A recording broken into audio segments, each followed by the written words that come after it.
Good evening, everyone. 27th of March, 2022.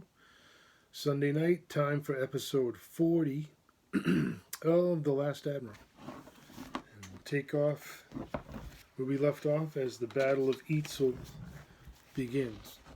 Okay, the chapter is entitled Wayne and Douglas Join in Battle Against the North Fort. On top of the northern cliffs, Captain Douglas found himself firmly in the center of chaos. Standing atop of the barbican with his squad, they could hear the castle springing to life beneath them. Captain Wayne was still scaling the wall behind him, with the majority of their detachment close behind. By the sound of things, they were heavily outnumbered. He had to think fast. Explosive pots, Izzy directed. Follow my lead and set fire to every siege weapon that you can. Running south, he climbed the rising ramp of the outwork and entered the postern gate and stairwell that connected it to the much taller gatehouse and the fortress itself beyond it. A postern gate is a back or side entrance, a small private door. Men-at-arms were rushing up the stairs from below. Keep moving, Marines, he ordered. I'll hold them here for a while. Do not waste your lives. Wreck those catapults and get the hell back to the beach. Moving down, one level lower, he hid in a corner, with his back to the wall while the loud clamor of armored fighters grew ever closer. Above him, his own team of Marines was long gone, and the thought heartened him. The first Firmish knight soon appeared on the stairs below him. Waiting for him to pass, he ran the second one through with his sword, and then kicked him back down into the group of fighters below them. Before the first knight realized what was happening, he too was fatally struck and careening downward into the Firmish host. Come on, boys, Izzy taunted. Don't tell me that I sailed all of this way for nothing. Perhaps they understood something of what he said, because a steady stream of epithets instantly ensued.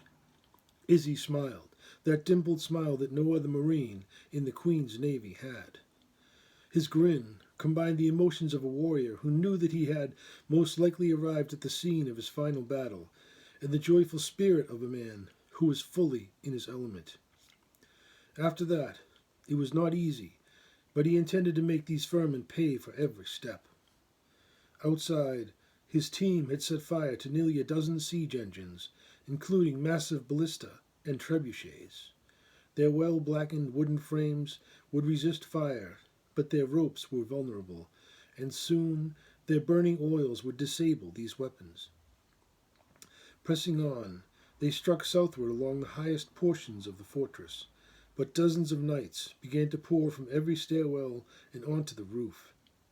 Their remaining artillery was now out of reach, protected by a vastly superior force whose numbers were steadily building and seemed without end.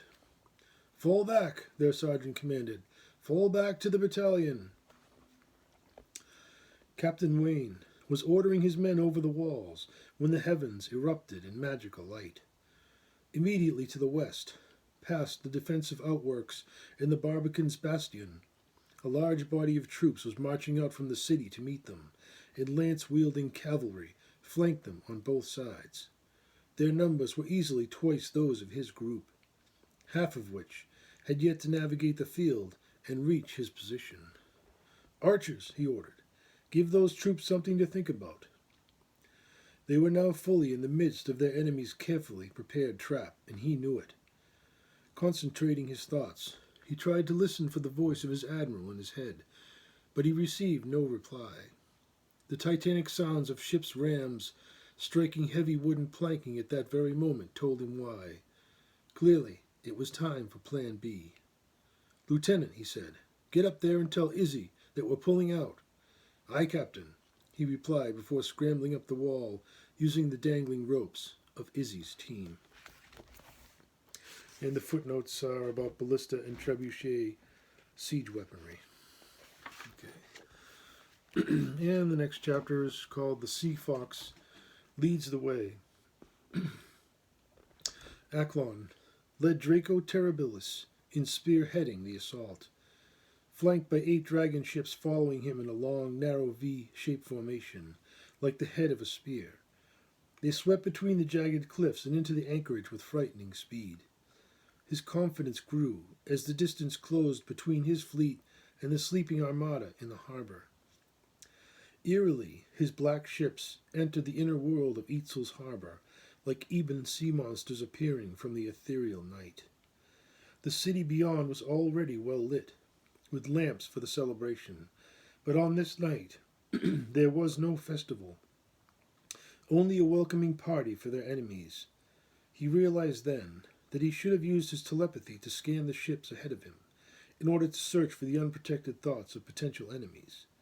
But such actions were exhausting.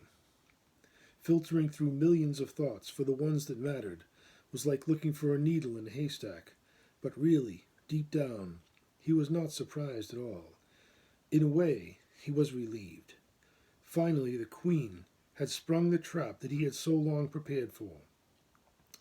Heave to, JW, lie to, and prepare the ship for ramming.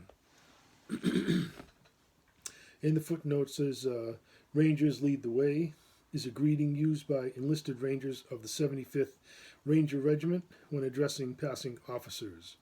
The officials reply, all the way. And heave to is to put a vessel in the position of lying to, from Herman Melville. Lie to is to stop the progress of a vessel at sea, either by counterbracing the yards or by reducing sail, so that she will make little or no headway, but will merely come to and fall off by the counteraction of the sails and helm. Okay. Sailors worked fast to reduce the sails and get the ship out from under the wind's power. Rowers to stations, JW commanded. Battle stations, let's scuttle these bastards. Oars were deployed, 20 to a side, with 3 rowers grasping each one with their feet braced against the stretchers. The drummer set a starting pace, and each sailor pulled mightily in unison. The effort was a welcome distraction, and a chance to release the pent-up anxiety and fear that plagues every soldier awaiting the call to battle. The following dragon ships reduced sails and deployed their oars in unison. Sleeping fishing vessels lay at anchor all around them, tied to their moorings next to schooners with tall masts, yawls, and junks. What was bothering Aklon suddenly became all too clear. The majority of Eitzel's fleet should be here, resting in the harbor, and yet he counted only 9 line-of-battle class ships among all the other nearby vessels, and each of the ships of the line that he saw were clearly old and in disrepair. There could be no doubt now, it was a trap. His orders were clear, but his victory was not their intent. Their purpose was his annihilation. The rumored intentions of the prince to elevate him to a parliamentary seat in his own family's prophesied bloodline made him a target for betrayal. Understood, but never spoken of, the Queen worked hard in order to prevent any possible rivals from challenging her rule.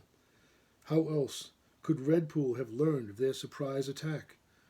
Even if there was a spy among his ranks, he could never have sent word to Eitzel fast enough, short of magic or carrier pigeon.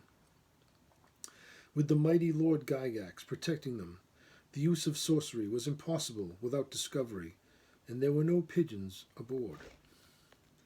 Their betrayal was indisputable. The Queen intended to rid herself of him and his entire fleet along with him. No doubt, she had already set the stage for the destruction of his remaining ships. In the footnotes are ship types. A yawl is a 2-masted sailing vessel with its aftermast at the stern, and a junk is a flat-bottomed sailing vessel prevalent in China seas and the South Seas of Fëanor on Tempest. Okay. No doubt she had already set the stage for the destruction of his remaining ships. Still stationed at Shang Sun as well. Escape was their only chance. If they could free themselves, then they could expose the Queen for the evil despot that she was. Never before had he found himself in such a fatal and uncontrollable position. His armada and his marines had already committed themselves. The battle joined. They had to change their strategies immediately, or none of them would escape this place alive. Issuing new orders now would take precious time that they did not have. Draco Bellum struck first, and with the thunderous sound of hardwood smashing to splinters, the signal arrows of Etzel launched. Brilliant, whistling missiles erupted from the harbor on all sides, exploding in the air above them and illuminating everything with the light of day. JW, he directed, target that line ship off of the starboard bow. Red, adjust your course 3 points to starboard. We'll strike her on her starboard quarter. Aye, sir, JW replied. Helmsman, steer us 3 points to starboard. 3 points to starboard, Red answered as he turned the wheel. Drummer, Acklon ordered. Ramming speed. Ramming speed. And the drummer then beat a hard rhythm, and his blows seemed to coincide with the explosive cracks of Etzel's fireworks. Acklon's telepathic mind reached out to all his commanders. It's a trap. After your first strike, break off and prepare for a run to the sea. Admiral, their minds responded, first filled with confusion as they were, and then understanding. For most of them had already come to similar conclusions themselves, but their ships were massive, over 100 feet in length and 40 feet in width, and they could not make speedy course corrections. Whether 10 yards from their target or 100, it did not matter. They had to follow through before they could slow enough to reverse direction. The sounds of tempered steel rams crushing hulls were deafening. Most struck their targets as they had intended, but others became fouled in the stricken vessel's rigging. If their death strokes had affected unmanned ships, then they could have quickly cut themselves free, but they were not empty. They were carrying hundreds of Firmish knights, lying hidden beneath the gunwales. The Firmish ships exploded with activity, tossing grappling hooks onto the vessels that struck them and tying them fast. Now freeing the ties required ship-to-ship fighting and time. Firmish ships in a myriad of styles and sizes, lying hidden closer to shore, began deploying oars or sails and striking out to board and make ramming runs of their own. Volleys of arrows began to sail through the air, and catapult crews made adjustments atop the battlements. In moments, balls of burning pitch and jagged shot would be raining from the sky. Lord Guy, Acklon directed, protect the ship. The Archmage was already embroiled in spellcasting.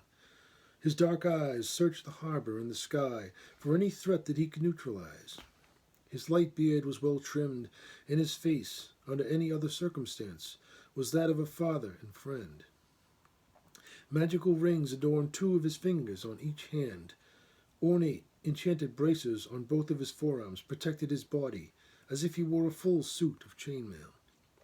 His right hand held his wizard staff, the most powerful one in existence, and at his left hip rested his magical bag, which contained, well, everything.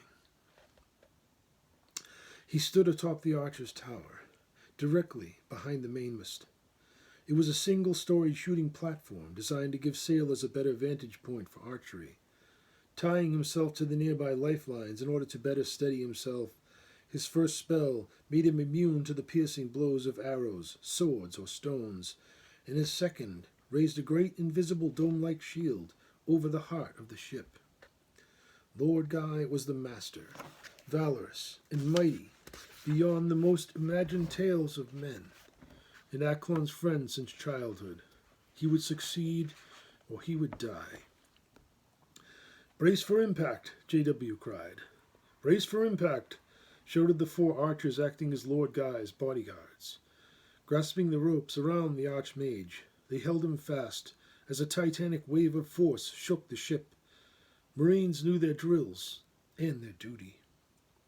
In her time of service, Terribilis had sunk 60 ships and captured twice that number, more than any other ship in the Queen's Navy. Her specially designed and reinforced ram transferred jarring impact forces on Terribilis, but delivered fatal strokes to her quarry. Their course had been true. The enemy captain was intentionally anchored as a decoy and incapable of maneuver. The ship's starboard quarter caved in, and the sea rolled into the gap, rocking the decks. Many defenders fell into the sea. Struggling to gain their footing in mounted defense, the Furman could do little but hold on as the ship lurched under the pressing waters. "Oarsmen," Acklon commanded, "reverse seats and row hard astern." "Hard astern," J.W. echoed. The oarsmen were free sailors and marines, but not slaves. Well trained, they had performed this maneuver countless times. Recovering quickly from the impact, they ducked beneath the great oars and sat facing in the opposite direction. Bracing their feet hard against the stretchers, they extended the oars and counted along with the beating drum in order to move as a team. "Heave one, forward, 2, lower, 3, boom, boom," they sang.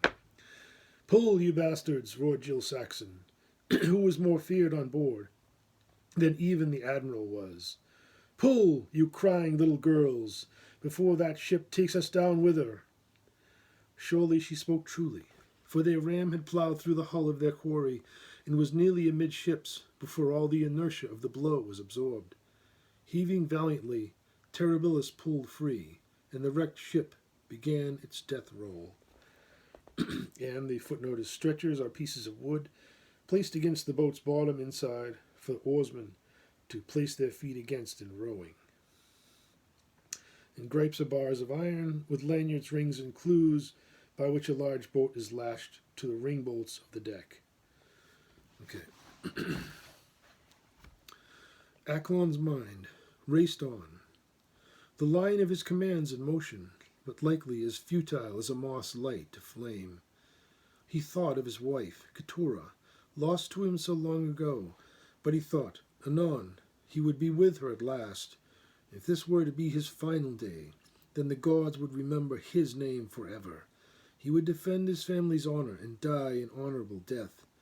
They would call him a failure and worse, but none would ever say that he went down without a fight. "J.W.," he ordered, "engage the forward catapults against that line ship off of the port bow. Archers, fire at will." "Forward battery," J.W. directed. "Target that ship off the port bow. Fire at will." Jill Saxon aided the artillerists as they pulled away from the dying vessel. The stricken ship's descent had slowed as the water filling her lower decks began to level off. Knights aboard her began to remove their now debilitating armor in anticipation of a long swim. "Chainmail suits in the deep," Jill observed, truly concerned about the fate of her enemies. "That's a drink that doesn't mix well." "Red," Acklon enjoined, "bring us about. Run for the open sea." "Aye, sir," he said, spinning the wheel. It was an awkward maneuver, as their ship's deep hull and keel design cut through the water with ease, resisting the opposing forces of the wind's vacuum, in preference to swift steering. Acklon reached out to his marine commanders to gauge their progress. Both groups of fighters had encountered heavy resistance, and so far, they had failed to disable the hilltop weaponry. Large groups of Firmish knights were now engaging them in an attempt to drive them back into the sea. "Do what you can," he said to them, "and get back to your ships. We have been betrayed." The next chapter is entitled Queen Aphra's Revenge. Farenhoth, that most sacred city of the Dark Elfar, built upon the ruins of an ancient human settlement, marked the doorway where the Dark Elves had once again dared to venture out into the light. Surrounded in 3 directions by the great Lake Farid, the city sprawled across the lower slopes and foothills of the towering Mount Farid. It was there, on that highest summit, overlooking the surrounding lands for miles around, that Queen Aphra built their temple to their beloved goddess, Lothdea. Temple Lothdea was oriented astronomically toward a cluster of stars associated with the goddess known as Hyades. Queen Aphra guided her engineers in erecting it in a striking likeness to the goddess's own palace in hell. built on a limestone foundation. Upon the excavated peak of the mountain, the monument's 69 pillars supported a tiled roof of 45 feet in height. Beautifully carved images, painted in lifelike detail, adorned its stone facade, and these depicted legendary divine battles and ancient heroes of the Dock Alfar. The outer columns were the broadest and mightiest, while the inner post was slightly smaller in diameter, providing both support for the roof and aesthetic beauty. A statue depicting the Queen's first step forward into the light stood in the outer courtyard in front of the main entrance. Highly polished marble walls surrounded the inner courtyard on all four sides, with two great vaulted doorways with carved frames resembling the ever-changing forms of the Queen, from child to woman to elder and owl through the ages. Inside the hall, braziers burned with smokeless fire, providing an ample dancing light that illuminated every corner and flickered the most hotly next to the elevated art altar at the very heart of the temple.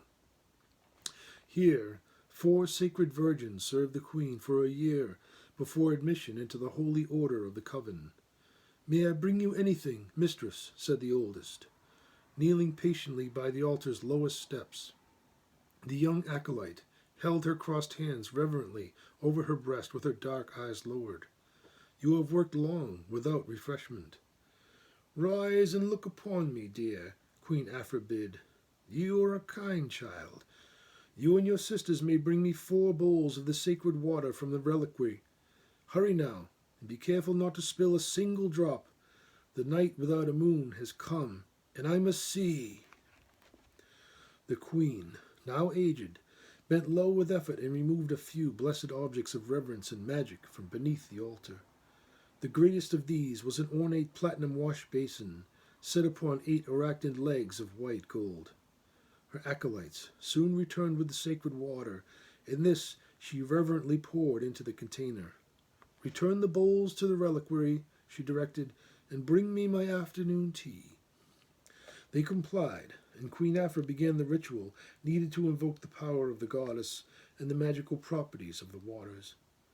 Resting her hands on the altar beside the reservoir, her hanging, fragile gray and silver hair and deep wrinkles framed her crimson eyes.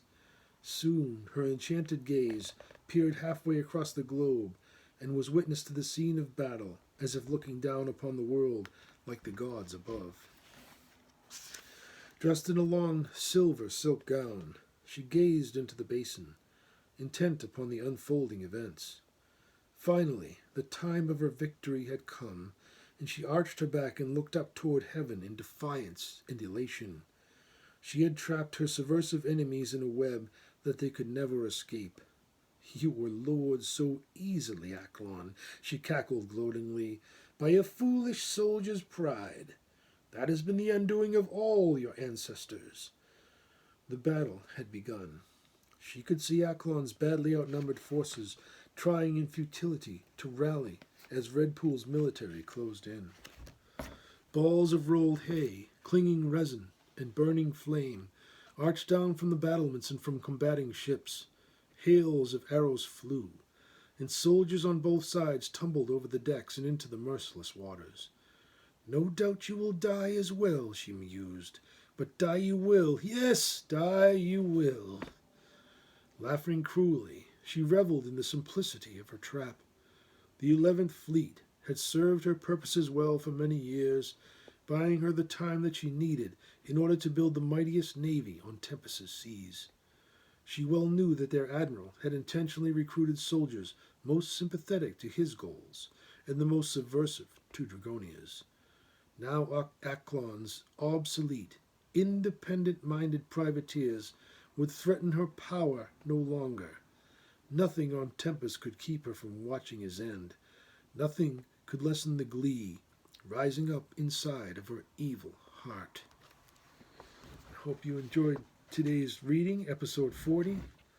Episode 41 will begin with the chapter entitled "Douglas and Wayne Fight Heroically to Save Their Company." Thank you, and have a great night. Hope you enjoyed it.